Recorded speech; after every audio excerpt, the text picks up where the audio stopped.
Hey guys, welcome to The Strong Young Man. Today we're going to go through the hot crazy scale, which can be another useful tool that you can use to graphically represent a woman's suitability for casual sex versus long-term dating.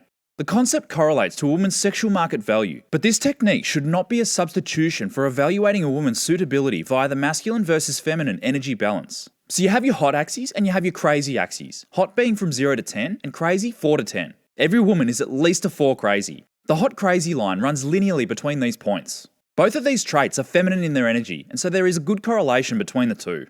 Generally, the hotter the girl, the crazier she is, but there is some variability which you should understand so that you can use to your advantage. Understanding this scale is about getting the most value without incurring a large cost. The hottest woman that you can tolerate. The red section of the graph is the no-go zone. Generally, if a girl is not more than a 5 on the hot scale, men will not want to date her. Low-value males are the ones who end up dating these women because they are unable to attract women from any other zone on this graph. The purple zone of the graph is the fun zone. Above average looking, but not too crazy. These women can be high quality women. If a woman passes the red flags test, I would consider dating them long term, especially if they are low on the crazy axis. For me, dating a woman low on the crazy axis at the expense of a few hot points is well worth the sacrifice. Note that the hot crazy line borders this section. Your assessment of a suitor must be below this line in order to be classified in this zone. This is important because anything above this line and she moves into the danger zone. The danger zone in orange is the buyer beware section. I suggest vetting a woman thoroughly to ensure that you are not getting involved with a woman in the danger zone. Their craziness and good looks can make for amazing sexual experiences. However, be aware of getting sucked into the addictive and thrilling vortex of a woman from the danger zone. These women can cripple you emotionally, financially, and physically. I understand the thrill of being with these women. They are so hot they can get away with being very, very crazy. These women are generally available because they go through guys relatively quickly and are always looking for the next sucker to dig their teeth into. This is the importance of slowing things down during the dating phase. I highly recommend that you don't get involved with these women, at least not for more than one night. With these women, it is absolutely essential that you control the birth control. The girl in the image has a knife, and honestly, that's how crazy these women can be. Redheads, strippers, girls named Tiffany, and hairdressers fall into this section of the graph according to the universal hot crazy scale. I can honestly say this is true. I would also throw nurses in that category too. Generally, any profession that is feminine in nature, such as caring or beauty-related professions, you will find plenty of women classified in the danger zone. I've dated a nurse and a hairdresser, and I can honestly say they were the craziest women that I dated. The blue zone is your date zone. Good-looking women with very feminine energy, but not so crazy that they plot themselves above the hot crazy line.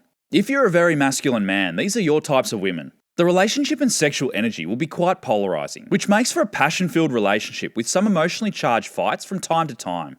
If you're a masculine man with some feminine energy, these women may be a bit too crazy for you to put up with. In this instance, I would suggest sticking to a woman lower on the hot crazy graph. The green section of the graph is the wife zone. These women are extremely hard to find. They almost don't exist. If you find a woman so mellowed out yet so good looking, you should seriously consider a long-term relationship. You will generally find these rejuvenating qualities embodied by the younger women, under 22, naive in experience, less compromised by previous traumatic experiences that bring out the craziness of their feminine energy.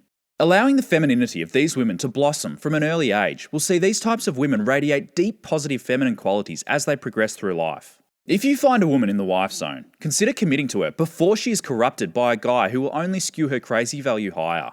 Below 5 crazy and above 8 hot is the unicorn zone. That is because they don't exist. The reason being is that the feminine energy that drives the hotness is the same energy that makes them crazy. Given this correlation, you can see how it's just not possible for a woman to be so feminine to be beautiful, yet so masculine to be reasonable. Something weird is going on here.